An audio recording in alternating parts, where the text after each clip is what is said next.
Hey, welcome back. This is video 3 of our Investing for Beginners series. So if you remember in video 1, we talked about the importance of investing and why you should do it. Video 2, we talked about the first step to investing, paying yourself first, or saving money. And we find ourselves in video 3 talking about references that help me, and I believe that I'll be able to help you along the way as well. Pro tip, if you hadn't seen videos 1 and 2 yet, I highly encourage you to go back and look at those to understand why investing is so important to your life, and to understand the first step of why you should pay yourself first. So this video is all about resources that help me get started in investing, and that will be able to help you get started as well.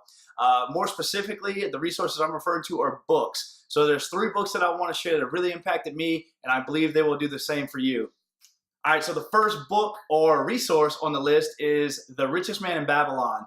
This is a small book. It's a very quick read. You can probably read it in one sitting, or at least a day or two if you're breaking it up. But the summary really quickly is all about earning money, saving money, investing money, and keeping money. And it's in a story format, so it's really fun to read. It's a real easy read, and you'll be able to pull the principles out of that book and really know what they are. The biggest reason I chose the book is twofold. One, the biggest principle I took from that book was the importance of paying yourself first and keeping a little bit of everything that you make before you disperse it to pay bills and pay everybody else. So that was number one. The second reason I picked this book, and I love it so much, is because it gives you actionable items that you can read, digest, and then implement, and then you can kind of go down the line and say, okay, am I doing this? Am I saving every month? Yes. Okay, cool. Am I putting some of that money towards investments? Yes. Hey, how much am I earning off of the things that I'm saving and the investments that I have? So all around, really great book. I would highly recommend starting there. It's not intimidating. It's really small, and you get done with it pretty quickly. The second book on the list of resources is Rich Dad, Poor Dad.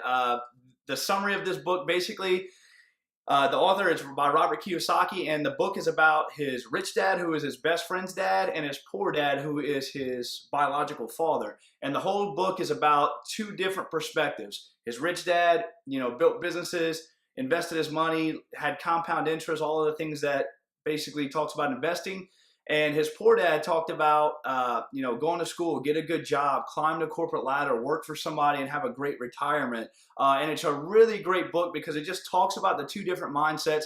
They're not right or wrong. It just really opens up your eyes to what's out there, especially if you've always been used to one thing or the other. It just kind of levels up your awareness and allows you to think a little bit differently and have some different perspectives. The reason I chose this book is, one, it's probably my favorite book I've read in business thus far.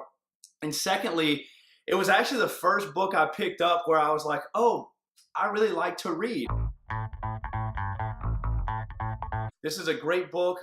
Again, it'll open your mind to 2 different thought processes and perspectives, and allow you some more resources when you're thinking about getting started in investing. Third up on the list is the Cash Flow Quadrant, and this book is also authored by Robert Kiyosaki, who wrote Rich Dad, Poor Dad.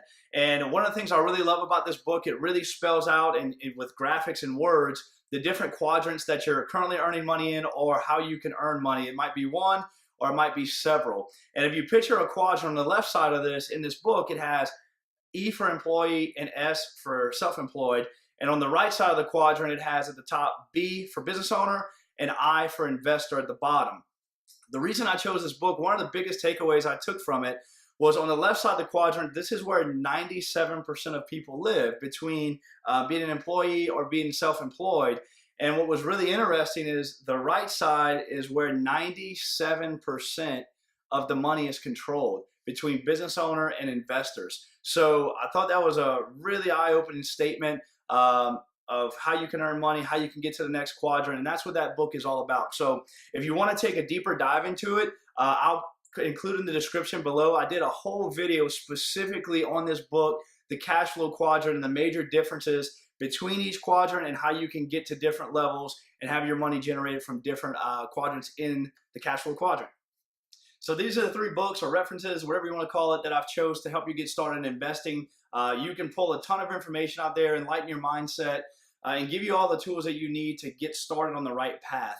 And even if you're seasoned and you've been an investor for a while and know a lot of things that we're talking about, it's still great refreshers to read them, reread them. I promise you, you will pull new information or new insights or things that you may have not learned about or talked about in a while as you go back and read them. I find every time that I reread them, I take new notes, I learn new things, different perspectives that I hadn't heard in a while. So there's something in it for everyone.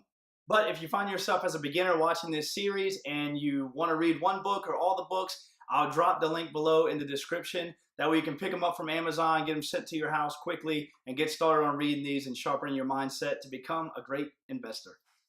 So as we wrap up, I hope you found value in this video. I hope you found value in what these books can provide for you. So hope that you read one or all of them. And if you do, drop in the comments, reach out, email, whatever. I would love to hear what you're learning and how you're learning, and more importantly, how you're going to apply this into your world to become a better investor. So until next time, next week, we're going to dive a little bit deeper into investing and how to decide what kind of investor you would like to become. So until then, stay tuned, watch videos 1, 2, and 3, and I will see you next time.